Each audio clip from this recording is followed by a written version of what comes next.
فرض نماز جس میں معذوری کی وجہ سے مقتدی سجدہ سے قاصر ہے، کیا اس نماز میں قیام ضروری ہے جس کی وجہ سے صف ٹیڑھی ہو جاتی ہے؟ پہلی بات تو یہ ہے کہ جو بندہ سجدے پر قادر نہ ہو اس کے لیے قیام لازم نہیں ہے، وہ بیٹھ کے نماز پڑھے، اللہ تعالیٰ نے اس کو رخصت دی ہے۔ عمر فاروق رضی اللہ تعالیٰ عنہ وہ نبی اکرم صلی اللہ علیہ وسلم کے پاس آئے اور آ کر کہنے لگے کہ یا رسول اللہ، یہ جو ہم 2 رکعت پڑھتے ہیں نا، یہ تو اللہ نے جنگ کی حالت میں دی تھی، اب تو خوف ختم ہو گیا ہے، سفر میں ہم جو 2 رکعت پڑھتے ہیں اب تو پوری نماز پڑھنی چاہیے۔ تو نبی اکرم صلی اللہ علیہ وسلم نے فرمایا کہ اللہ نے جو تمہیں صدقہ دیا وہ واپس کیوں کرتے ہو؟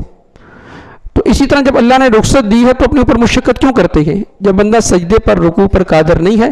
تو اسے کھڑے ہونے کی کوئی ضرورت نہیں، اس پر قیام ساقط ہو جاتا ہے، وہ بیٹھ کے نماز پڑھے۔ باقی رہے گا یہ مسئلہ کہ اب وہ کرسی کہاں رکھے، جب وہ بیٹھے گا تو صف والا مسئلہ آٹومیٹک حل ہو جائے گا۔ باقی رہے گا یہ بات کہ بعض لوگ کرسی رکھتے ہیں صف کے کنارے پر، وہ درمیان میں کھڑے ہوتے ہیں۔ پہلی بات تو یہ ایسا نہیں کرنا چاہیے، جب قیام ساقط ہے تو بیٹھ جانا چاہیے، لیکن اگر ایسا کسی نے کر لیا تو اس کی نماز ہوگی یا نہیں ہوگی؟ امام طحاوی نے مستقل اس پر باب باندھا ہے۔ امام طحاوی فرماتے ہیں کہ اگر کوئی بندہ چلتے چلتے صف سے پیچھے جب آتا ہے یا صف کے آگے چلتا ہے، جب 2 صفوں کے درمیان میں پہنچتا ہے تو وہ بندہ اکیلا ہوتا ہے، اکیلا ہونے کی وجہ سے اس کی نماز باطل نہیں ہوتی۔ جب اکیلا ہونے کی وجہ سے نماز باطل نہیں ہوتی تو اسی طرح اگر کوئی شخص اکیلا پیچھے کھڑے ہو کر نماز جماعت کے ساتھ پڑھ بھی لے تو اس کی نماز بھی باطل نہیں ہوتی، بشرطے کہ صفوں کا اتصال باقی رہے۔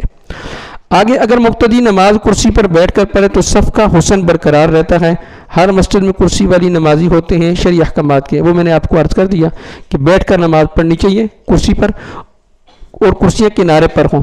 اور اگر کرسی نہیں ہے زمین پر بیٹھ سکتا ہے تو سب سے بہتر تو یہ کہ زمین پر بیٹھ کے پڑھ لیں، لیکن آج کل وہ گھٹنوں کے مسئلے ہیں، وہ شیور مرغیاں کھا کھا کے آج کل تو دیہاتوں کے اندر بھی شیور مرغیاں ہیں، دیسی تو ملتی نہیں ہے، تو اس لیے وہ گنجائش ہے کہ چلیں وہ کرسی پہ بیٹھ کے پڑھ لیں۔